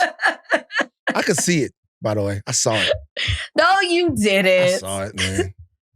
James came on here to talk, and I looked at James and I was like, this nigga jacks off. I could tell. I looked at it. I was like, Goon, the Goonies. right? The Goonies was a group of kids that went looking for One-Eyed Willie. And the Goonies is also a lot of people that spend a lot of time with their One-Eyed Willie. It's two different things in the same situation that's popping, that's going on with the James Talarico situation. Let me tell you something. He follows 10 accounts, it said. OnlyFans models, all kinds of stuff. A page called Escort, whatever. Datingpornstar.com. Some shit there's some shit on here that I didn't even know about. I'll tell y'all something right now. We're not canceling nobody for jacking off. That time is out. People, they put this out. Okay. They put this out like we was gonna cancel James Talarico. They did. They put this out like we was gonna look at this and it was gonna be like, oh my God, this is too much. We ain't canceling nobody for jacking off. No. That time is over. We fully and adamantly support the jack off. James Talarico, you are a bright, young, shining star of the Democratic Party. And if you want to campaign all day in Texas and then come back to a hotel room in the privacy of your hotel room, coconut oil, 1 part olive oil, a slick solution is what it's called. James, if you want to be a part of getting to know yourself, we support you. We're not canceling nobody for jacking off. As a matter of fact, James, you need to be the president. We're jacking off all the way to the White House. It starts here. It starts today. I am livid that they try to smear this man with everything that's going on, with all of these other people that's killing people in the Caribbean, that's kidnapping people on the streets, that's taking away people's rights, like starving people. You think we about to cancel somebody for jacking off? Okay. Van. We laugh at you. We laugh at you. Van, it should be noted that his team has come out and they have said that James has never subscribed to OnlyFans or an escort service. While James was unaware of how these women make money, he does not judge them for it and will not play into an effort to smear them for clickbait articles. That's exactly what his Christian faith calls them to do. And that's what I thought when I saw this. I said, y'all tried it. Yeah. But now this might work on some people, right? Who want to act like they're above it all, but then are secretly, as we've seen in other situations, right? Okay. Oh, I'm above it all. I condemn this. I condemn that. Yet then it comes out that you're having threesomes or you might be doing things that are inappropriate with underage women. Like, yes, they always try to act holier than thou, right? This is why I appreciate James. When I saw this, I said, and James continues to be a man of the people. And that's all I thought. If you really study things biblically, if you really study the faith, Jesus surrounded himself with everybody. Oh, okay. I'm not saying he's Jesus. I thought you were about to say something else. What did you think I was going to say? I thought you was about to say Jesus was jacking off. I was about to say, no, don't take it too far. You have said, you have gone to the point. No, that's you. Don't make me. You have gone to the point. You've also accused James of that, which James is not. James follows these people. You have said you have basically said just because you follow these people, then that means that, which I'm not going to put that on James Talarico. Yeah, but what you don't follow the Spurs unless you like a little basketball, baby. All right, the reality is, you want to make it, you know what this is? This is you making it about me. I'm not going to say something that I don't know is true. What I said, those were your thoughts. My thoughts were, this is a man of the people. He's not going to not follow somebody just because they have a particular profession. That's not what the faith calls you to do. That's not what Jesus would have done. And I'm like, James continues to walk in the path of righteousness. Okay. That's what I'm talking about. I thought you was, I did think you was going somewhere else. I was like, I missed that passage in the Bible. But I wonder if that, would it been, so Jesus was completely without sin, right? He never sinned? Is that was what that's so he never sinned? What's in the Bible? I guess he did. Yes. And he rolled with prostitutes and social, and this is what I'm saying. So you put things on James that I'm not ready to say all of that. But what I will say is, of course, James doesn't discriminate just because you might do that because you want to use the Christian faith as a weapon against things you dislike. James isn't going to do that. Guess what we doing? James, I hope you can hear our voices. Or at least my voice. I'm fucking with you more. I'm fucking with you now more than ever. ever. I've never been able to vote for someone that was like me. Okay, I've never been able to vote for someone who understands James. And now I might move to Texas just so I can cast a vote and then move back. Because that's what the fuck I'm talking about. I looked at this and I'm like, I looked at this and I'm like, you know what? I knew you were thrilled. No, it's the, how dare you smear? How dare you smear? This is not someone that like held purity over somebody or something like that. He never did that. That's not what he did. He never did that. How dare you try to smear our beloved James Talarico? Never, ever. Okay? Never. Not gonna happen. Not gonna fucking happen. All right? So I watched this. They say that James didn't know. That's a bullshit lie. But what I will say is, like, with everything that's happening right now, I hope that there are not people on the right out there in Texas that look to, I mean, Donald Trump. Of course they are. Like, no, you can't. It better not happen. You better not touch James. And don't touch James. Let James touch himself. Let's move on. Okay. Donnie, we got to talk about the King of Pop. Let's do it. Lionsgate released the highly anticipated trailer to the movie Michael, the biopic that is coming out soon. It broke records for biopic views, YouTubes. You guys saw it. What were your thoughts? What were your thoughts, Donnie? I'm a Michael Jackson fan. Because I know that Van. Okay, I know we're super fans, but I'm interested. Like, are you a super fan? And what were your thoughts when you saw it? Yeah, I would say I am too. I'm looking forward to seeing Jafar Jackson play his uncle. That sounds like they got the right person. I've heard audio of him singing and speaking, and he seems like the right person. The thing about the trailer that I didn't love, like the nose looks a little weird. It looks like a prosthetic nose. I know it is a prosthetic nose. I know, but like I shouldn't look at it and be like, that's a prosthetic nose. That was the first thing I thought when I saw that. But yeah, I'm looking forward to it. I've heard a lot of people complain about the nose. Mm-hmm. But is that just because our generation was so used to seeing Michael without that nose? I don't think that's my point of view. I've seen Michael, lots of Michael, all different stages of his life. And if you look the side by side, the nose doesn't really look like, I mean, it's early. It's a trailer. But it's similar. No, it's more similar to his nose as the Scarecrow from The Wiz than it is to his nose in real life. Yep, another prosthetic nose. Yeah. Do you know what? Oh, the Supreme Court, just like you know, news, and the Supreme Court has denied Kim Davis's petition to overturn its landmark decision about same-sex marriage. So, yeah. Okay. Right. Great. Shout out to the community. We fucking with y'all. They came for y'all and they fucking lost. All right, we going to the Pink Pony Club, motherfucker. You can't fuck with the community, man. Try to fuck with our people. You don't fuck with my sister. You don't fuck with our people. It's a coalition. And tonight, I will go to the Pink Pony Club and I will dance because exactly, Rach, just like that. No, that's what she does in the. That's what she does when she performs. Wait. Pony wait Club. a second.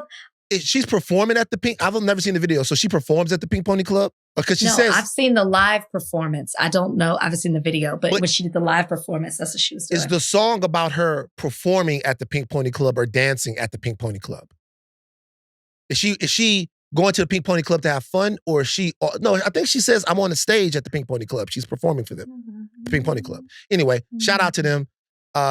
They can't fuck with the community. We're not letting them take us down because the community is us. We're all in solidarity. Fuck you. All right. I have two things to say about this Michael trailer. Number one, I am surprised at the seriousness of this movie. Not surprised. Really? Well, what I mean is that this seems like an actual dramatic, high quality look at Michael Jackson's life. And I gotta be honest with you, a lot of the biopics that we get that are about Black singers that we've been getting recently, it's been some bullshit. I'm not gonna fuck with you. It's been some real bullshit. And I'm not. Who have we? Bob Marley. Like, what I'm saying is, you don't want to name them? Okay. You get movies that are about, I don't want to take away from any other filmmakers. If there's one thing I do not want to do, I'm not going to stop being friends with my friends. Y'all can get mad at me for having friends and having brothers in this shit. I'm not going to do that. People that I fuck with, y'all get mad, whatever. We talked about that before.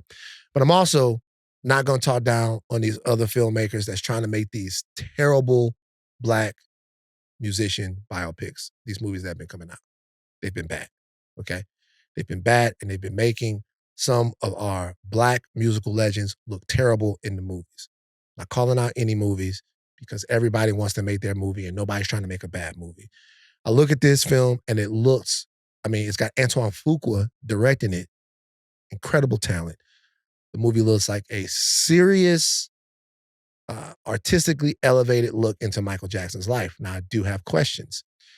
How much of Michael Jackson's life will be looked at in this movie in, I guess, an objective way? There's things about Michael Jackson's life that are overwhelmingly worthy of praise, and it's really legendary things that he did, right? But then there are things that are incredibly controversial, bordering on disgusting allegations about Michael Jackson. We have to talk about the fact that that type of stuff is around Michael. And if you were to make a movie and you didn't investigate and explore that stuff, it would be just like Straight Outta Compton, not addressing or exploring the violent domestic past of Dr. Dre. And if we are going to make these movies, I know that there are all kinds of films out there that gloss over people and give the shiniest version of them. If you're going to make these movies and it's going to be about somebody's life, I personally think that we should be able to have films that both celebrate these artists for what we know of them and what we love about them, but also investigate some of the parts of them that weren't so glossy, awesome, and amazing. Yeah. I don't think that's what's going to happen here. This is my understanding. The family's behind this one. I think I've read that Catherine Jackson gave her approval about how much her grandson, grandson embodies Michael in this. It seems like they're involved with it, so I feel like it might be mentioned, but not. They're not going to fully delve into it. Very similar to what we got with the two Aretha movies. One was with the family was behind, the one with Jennifer Hudson, and the one with Cynthia Erivo was a lot more detailed about some of the darker moments of Aretha's life that the family didn't approve. So I think that it'll be more of a commercial kind of thing, like we did, like I said, with the Jennifer Hudson movie. I'm looking okay, in my opinion, nothing will ever top Jackson 5 American Dream, the TV series. It's just, and maybe it was when it came out. I know that movie word for word. It was just everything. And rest in peace to the child actor who played Marlon, who passed away recently, like a few weeks ago. Big up to Jason Weaver, a fucking legend. How about that? How about Jason Weaver? Yes, I used to have a big crush on Jason. How about Jason Weaver is a fucking legend? Jason Weaver been giving it up since 1990, 1991. Simba, yes, The Shy. We love him. Every time you bring up something, I'm going to remember people that we got legends right now that's living and breathing, and Jason Weaver is one of them. Give it up. Clap for Jason Weaver. Yeah, love Jason Weaver. But Drumline, nigga. When This Is It Fuck came Jason out, Weaver, nigga. I never watched it. I couldn't bring myself to watch it. Obviously, that really was Michael. It was more of a documentary. I just was too emotional to be able to watch that movie. But when this trailer came out, it made me feel not like the American Dream movie, but it just made me feel like this is something I really want to go out and watch and support. I got past the nose, Donnie. I noted it. I got past that. It made me a little excited. I was like, okay, when we were talking about it, because we've been talking about this before and how the movie's been pushed back, I was kind of like, oh, another Michael movie. But seeing it, I am now like, okay. And the trailer didn't even give us that much because we know like Coleman Domingo's in this, Nia Long is in this. Yeah. who else? Several Miles great Teller. actors are in this. Miles Teller. Several great actors are in this movie, but this made me happy. Yeah, made you happy. The music in Made there, me Jafar happy. Jackson looks like he's got the moves and all that stuff. There's a Michael Jordan.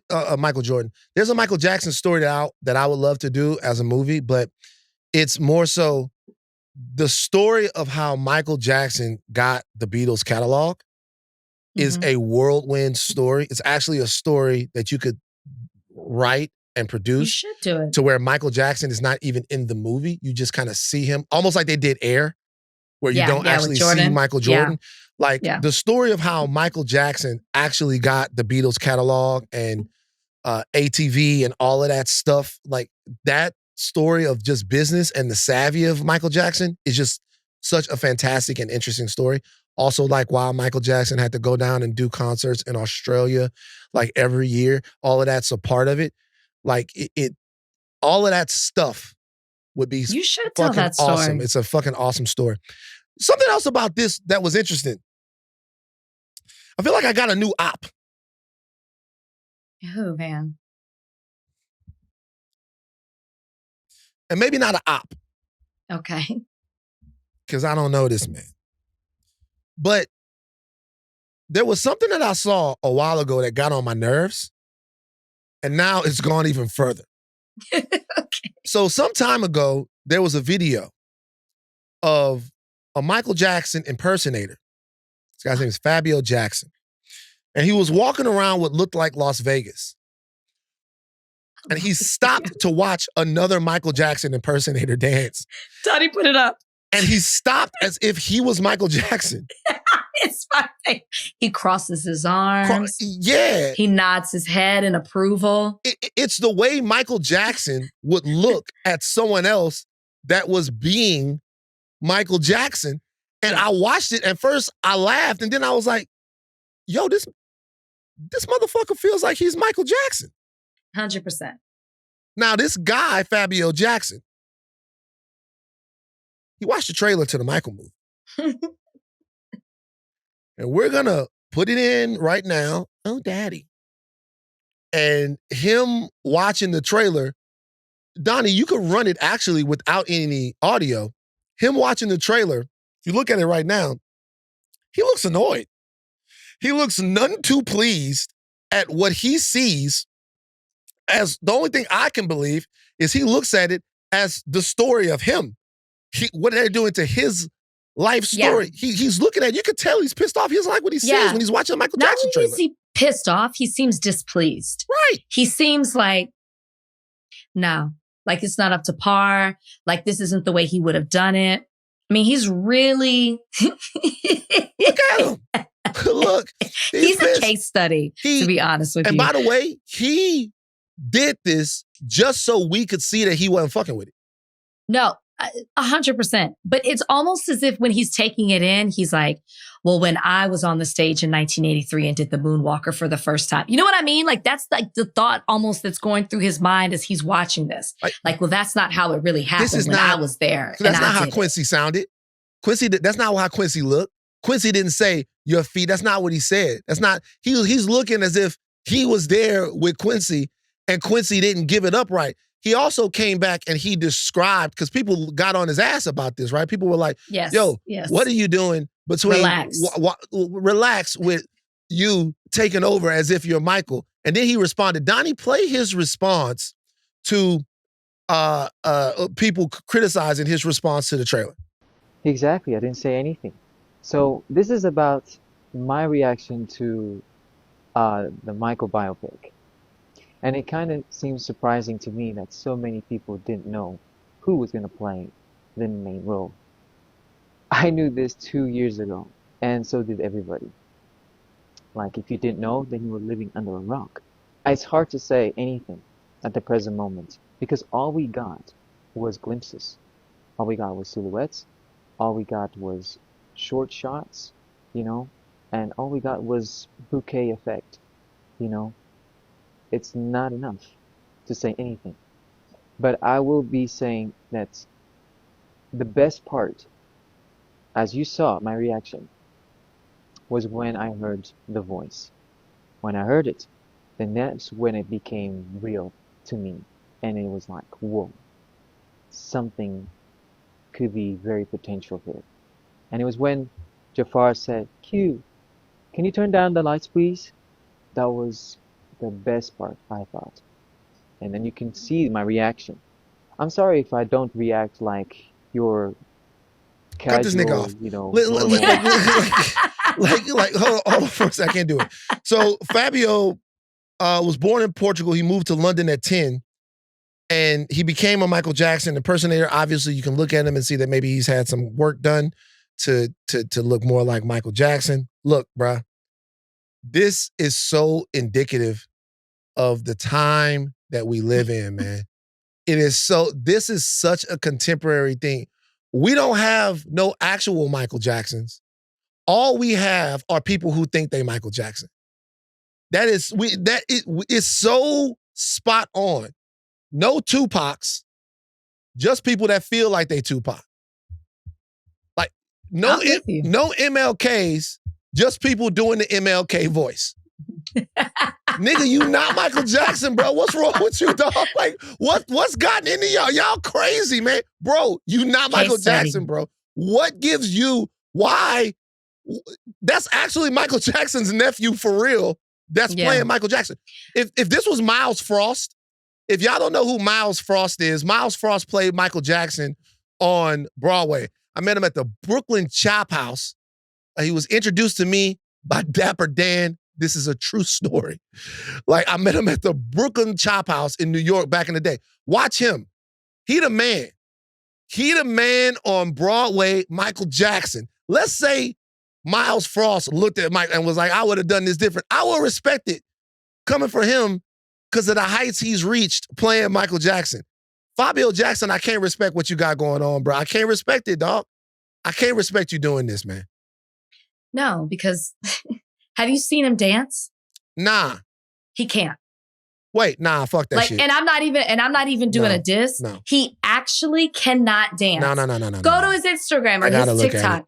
Go look it up. He can't dance. Fabio I'm pretty sure he can't sing. No, this is the reality. So like, as somebody said in the comments. Let me see. He doing a little Donnie was seeing his video. Go, keep going. He flipping the jacket. Flip the jacket, Fabio.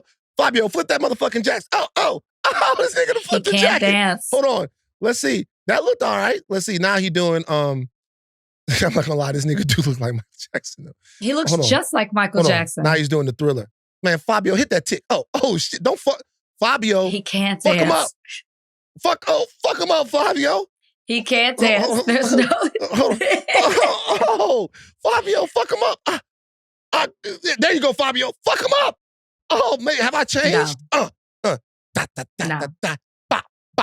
Fabio. No. Fabio ain't got it. As somebody said in the comments. Lethal Shooter. Lethal. I'm gonna fuck you up. Hold on for it. No. Who is that? Liked by Lethal Shooter. Lethal Shooter. My guy. Chris, I'm gonna fuck you up if you keep egging on Fabio. You better stop shooting that fucking spiked basketball goals and get back on code, Lethal Shooter. I'm gonna fuck you up, Chris. That's my man. Lethal Shooter, a great guy. Liked by Lethal Shooter. You fucking with the Thriller shit. Fabio Jackson, bro. I don't know what to say. Rachel, you say he can't dance? He can't dance. Hold on. Donnie, make sure we put this in the show. I want to get what the people think, because maybe the people look at Fabio Jackson shit and think he can fuck around with the different shit. Man, as somebody said in one of the comments, shut the fuck up, you're never gonna be Michael. And that's really what it comes down to. That's really what it comes down to. Fabio! Oh my Lord. What he does weird look like him. World. But he does look like him. He do look like him, though. I'm not going to fuck over Fabio. Fabio posting about Charlie Kirk Day. Let's go. No. He continues to disappoint. This nigga Fabio, bro. Lethal Shooter, how could you? How could you, Is Chris? it Fabio or Fabio? Because you keep going back and forth. You don't care. Is it Fabio or Fabio? I don't know. Yeah. I don't know. You guys, we fucking with the Michael movie. I would love to have Fabio Absolutely on the show. I could do that shit. Absolutely not. You could do what? I could do What are you doing? Oh. Oh my like that gosh. That's You're doing the Backstreet's Back. Wait, that's not. They don't do that on Thriller. They don't do that. What you just. They don't. This Wait. is what you just. What they do? Backstreet's Back. Oh, that shit cold too. Da, da, da, da. Am I sexual, nigga? Am I sexual? But I never understood the. I never understood the question part of it. Am I sexual? And then you say, have you said yes to that before? Yeah. You said yeah when they asked that? You think they sexual? Yeah, I'm sick of the song. I'm sick of the song. But when they asked, am I sexual? And you said yeah. Yeah. Which one? I want you, before we go real quick, because we gotta go. Rate the Backstreet Boys rate them in sexual.